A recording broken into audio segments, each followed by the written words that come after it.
yang mulia Bapak Buki Wibawa, para wakil ketua Bapak Iwan Suryawan, ini tokoh politisi yang begitu kalem saat ada interupsi. Bapak M.Ki Iswara, ini politisi yang tampan selamanya tapi tidak pernah nakal. Dan tokoh spektakuler kita yang sangat populer di antara politisi DPRD Provinsi Jawa Barat, Bapak Ono Surono.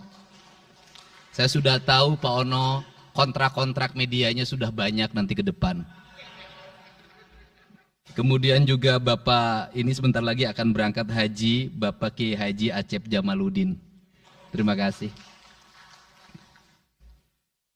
Seluruh anggota DPRD Provinsi Jawa Barat, para ketua praksi, para ketua komisi, dan saya mengucapkan terima kasih atas berbagai otokritik yang dilakukan, baik secara langsung maupun lewat media, baik media massa maupun media elektronik. Dan itu menunjukkan bahwa di Provinsi Jawa Barat ada terjadi dinamika politik yang luar biasa. Semua orang memiliki concern pada hal yang menjadi tujuan kita, mewujudkan Jawa Barat istimewa dengan berbagai cara. Tugas DPR adalah bicara, itulah tugas DPR. Jadi kalau tidak bicara, mungkin DPRD dianggap tidak ada. Saya ucapkan terima kasih atas otokritiknya. Sekretaris Daerah Provinsi Jawa Barat, kemudian yang mewakili Pangdam 3 Siliwangi, yang mewakili Kapolda Jabar, yang mewakili Kejaksaan Tinggi Jawa Barat, dan khusus untuk Kejaksaan Tinggi Jawa Barat, saya sampaikan ucapan terima kasih, rasa hormat yang tinggi kepada Kejaksaan Agung Republik Indonesia atas tindakannya melakukan penahanan dan mentersangkakan Direktur Utama PT Sritek dan salah satu mantan pejabat BJB yang sudah resign atas kasus dugaan penyimpangan kredit, yaitu menyampaikan kredit ke Bank Jabar, mudah-mudahan tidak salah, kalau salah dikoreksi, sekitar 600 miliar rupiah tanpa agunan yang memadai. Dan ini langkah taktis, dan pemerintah Provinsi Jawa Barat melalui RUPS-nya sudah melakukan koreksi dan perubahan secara total sehingga peristiwa ini tidak akan mempengaruhi kinerja BJB. Saya ucapkan terima kasih. Dan semoga peristiwa ini tidak terjadi lagi di masa yang akan datang.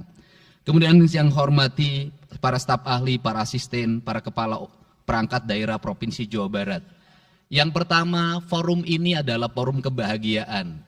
Ada yang berbahagia hari ini, yaitu seluruh warga Jawa Barat, di mana kita bisa menyelesaikan dua agenda, yaitu agenda pengesahan raperda tentang investasi dan agenda tentang pengesahan hasil dari LKPJ. Seluruh rakyat Jawa Barat bergembira karena rencana kita dalam melaksanakan pembangunan akan berjalan dengan cepat. Tetapi barangkali para media sangat kecewa. Karena hari ini tidak kejutan-kejutan lagi sehingga viewernya mungkin agak menurun hari ini. Tetapi kita harus berkorban demi kepentingan rakyat Jawa Barat. Kita kesampingkan viewer, kita kesampingkan komen, kita utamakan kepentingan rakyat Jawa Barat. Sebenarnya konsep pidatonya sudah ada, tetapi saya mencoba menyatukannya.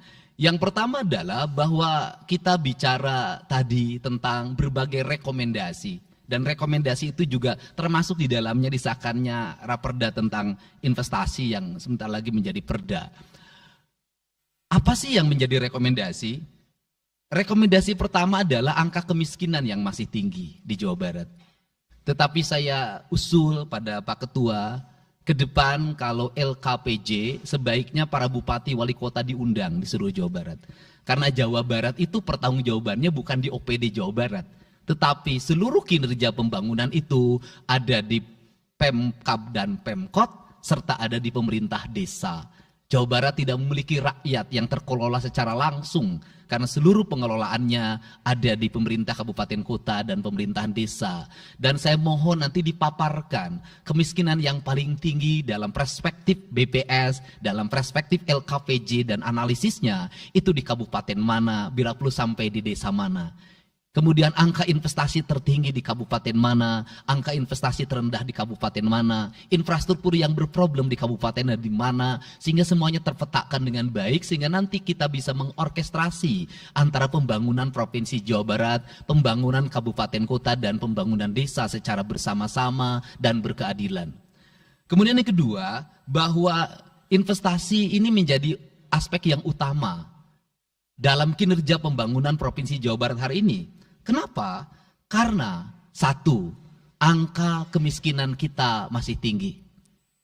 Kemudian angka kemiskinan yang tinggi di Indonesia sebenarnya juga dipengaruhi oleh jumlah penduduk yang tinggi.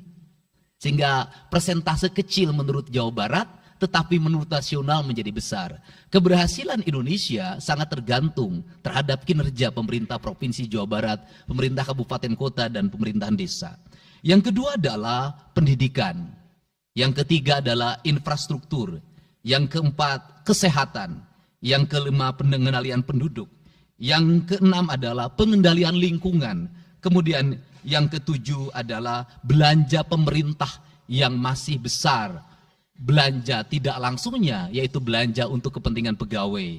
Yang kedelapan adalah pengelolaan aset. Seluruh rangkaian yang menjadi rekomendasi ini adalah tugas kami untuk meneruskan rekomendasinya. Tetapi yakinlah bahwa apa yang kami lakukan selama ini, langkah-langkah yang seringkali kontroversi, langkah-langkah yang seringkali dianggap one man show, langkah-langkah yang seringkali dianggap terlalu sendiri dan terlalu konten, sesungguhnya adalah langkah-langkah menyelesaikan ini semua. Saya memberikan contoh. Kalau saya melakukan operasi terhadap penutupan galian C, penutupan areal-areal pelanggaran terhadap lingkungan, kalau saya mengkoordinasikan terlebih dahulu dengan jajaran saya, bisa jadi operasi saya gagal. Kenapa? Karena begitu rapat, besoknya penambangnya sudah tahu apa yang akan kami lakukan.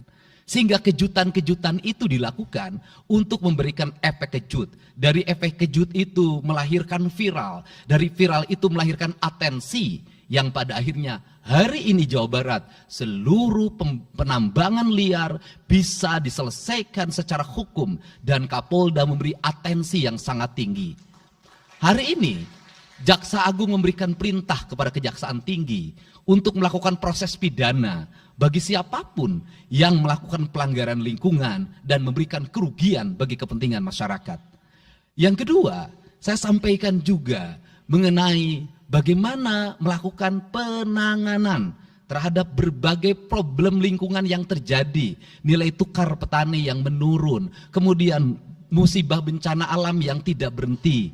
Perlu kami sampaikan bahwa Gubernur Jawa Barat sudah mengeluarkan peraturan gubernur yang melarang alih fungsi lahan, yaitu larangan alih fungsi hutan, larangan alih fungsi areal perkebunan, larangan alih fungsi sumber-sumber pengairan, larangan air fungsi dari airan sungai, dan larangan alih fungsi pesawahan.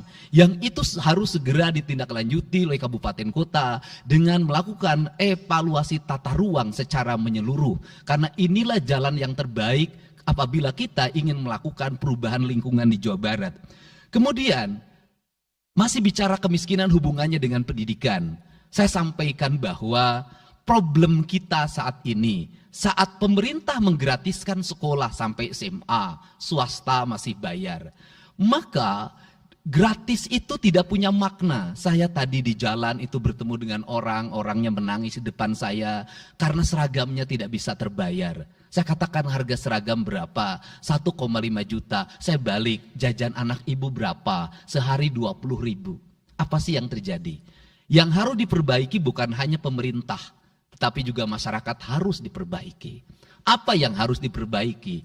Ke sekolahnya harus selalu gratis, tapi biaya konsumsi anaknya selalu diikuti. Apa artinya gratis? Kalau bekal ke sekolah 50.000 per hari. Negara mengeluarkan